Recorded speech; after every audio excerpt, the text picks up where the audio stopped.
Thank you, Mr Deputy President. I rise to take note of the answer given by the Leader of the Government in the House about Eraring and the Origin deal and the extension of a coal-fired power station by this Labor government who say one thing and do another. They say that they are committed to net zero by 2030, and yet here we have $500 million to be spent on extending a coal-fired power station. And the worst bit is that they are not being clear and honest with the people of New South Wales. The people of New South Wales who are giving their tax dollars to this government to make decisions about their energy future.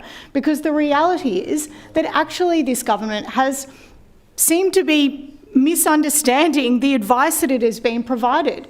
The documents that have been now made public under the SO52 say things like a combination of increased generation from existing New South Wales plants and imports from neighbouring regions will be able to make up for the shortfall as detailed below.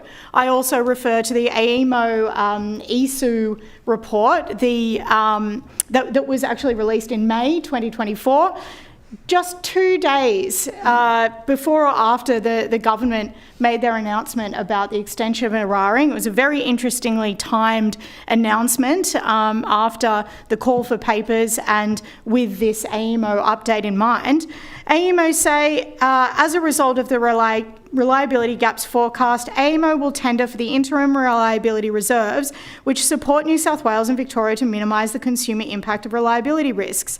So what has happened here is that the New South Wales government had other options to explore, other options as opposed to extending a coal-fired power station, which will obviously mean that emissions will be increased in New South Wales and that people are not getting what they were promised by this Labor government, which is clean and reliable renewable energy. Instead, the government has decided to extend the coal-fired power station, despite the fact that there are absolutely alternatives, reliable alternatives that can be provided by AEMO, the Australian Energy Regulator. I'm sure will have extra advice to provide and that they will have provided to government. I am yet to see one single piece of advice that has been provided to this government that is supporting the extension of Eraring coal-fired power station. That did not exist in any of the papers that we've seen so far. We've got more to come, but this minister is being very disingenuous when she's talking about